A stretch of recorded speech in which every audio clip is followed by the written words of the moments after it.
Благодарам, почитувам председавач со комисијата, почитувани пратеници, почитувани представници од Министерството, пред се почитуван народе македонски. Уште една налепница ЕУ за многу сериозна тема и повторно обид пред избори да се манипулира со чувствата и потребите на лозарите во Република Македонија. Тоа што се усогласува со Европската Унија и тоа што се реални потреби на лозарите, готово да се разликува како слон и мравка. Не е спорно да усогласите 1-2 члена со регулативи од Европската Унија, меѓутоа тоа да го направите со цел да протнете закон пред избори, без при тоа да имате сенс дека во оваа собрање има матична комисија за земјоделство, шумарство и водостопанство, на која комисија барем во овој мандат 10 пати разговараме за законот за вино, е несериозно. Во најмала рака е подценување на способноста на собранието да носи добри закони и да ги подобрува законите кои може да се подобрат. Зошто се избра Европската комисија? За да се стави ЕУ знаменце, за да помине овој закон, за кој има многу заинтересирани, за кој може многу да се зборува, меѓутоа ќе бидеме ускратени со можност. Точно е во овој период утврдуваме само потреба од носење на закон. Ако потребата на законот се однесува на тоа што треба ние да регулираме дополнителни производи од вино, сок, чешире, не знам што, е окей. Тоа го има и во ЕУ, тоа треба да се усогласи, тоа е во ред. Меѓутоа, не е во ред во овој закон да се решава сериозно прашање, без при тоа да се поканат земјоделците, лозарите, без при тоа да се поканат преработувачите на вино и без при тоа да отвориме дебата што е добро, а што е лошо во закон.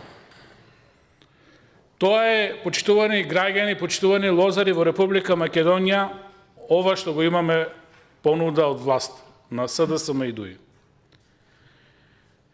Ке излезат пред вас и ќе речат донесовме нов закон за вино.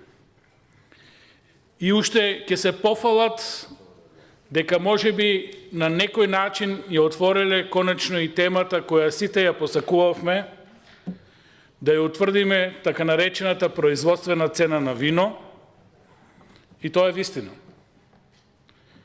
Меѓутоа, не може во Република Македонија, не може од оваа влада на СДСМ и ДУИ да очекувате нешто добро. Се отвара темата и со еден член се затвара темата. Треба тоа да и го објаснете на граѓаните, на лозарите, затоа што во суштина не е штосот да отворите тема и да ја ставите во закон. Треба да го решите проблемот. Сосема е во ред и методологијата на кој начин ќе дојдеме до таа производствена цена, и во ред и процентот 25% заработка на винариите, и тоа е во ред. И тоа така треба да биде. Во ред е и тоа што соодветна научна институција со кредибилитет ќе го прави тоа. Останува нејасно околу методологијата, во ред е тоа е подзаконски акт, меѓутоа ќе следиме на кој начин Министерството ќе изработи таа методологија, затоа што во суштина со самата методологија може да му се дадат одврзани раци на тој што ќе изработува производствената цена или да му се заврзат раците и да не може да понуди ништо. Односно да понуди цена која нема да биде реална со производствената цена. Е сега, каде е проблемот? Проблемот е таму во еден член, каде што се одстапува од оваа производствена цена.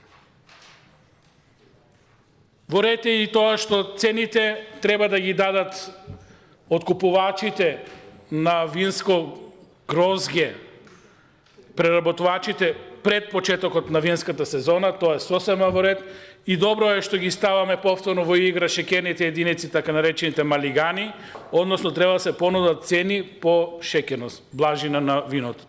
Затоа што не е се исто, тие што сме работеле лозги, знаеме, кисело, благо вино и така натаму и така натаму. Содржина на вода, содржина на шеќер и така. И сега проблемот е,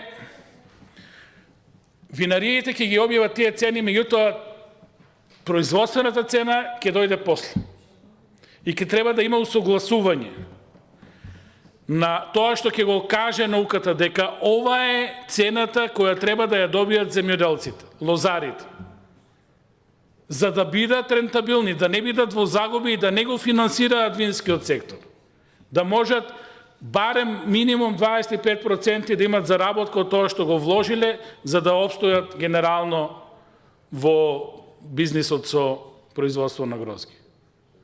Меѓутоа се остава простор, повторно таа гениалност во наводници на Социјалдемократскиот сојуз и на нивните мајстори за сплетки, во овој член се остава простор. Благодарам. Ако преработувачот понуди пониска цена, може и таа цена да биде прифатена. Во кои околности? Во околности кога расходите, односно тоа што представува приход, не е поголем од 25% од расходите. Благодарам. Ви се молам, која винарија во Република Македонија остварува приходи од 25% на годишно ниво? Значи, ние на винарија со овој член нема да понуди подобра цена од производствената плюс 25%. Ова е таа замка, ова е тоа нефер однос према земјоделците. И никому ништо.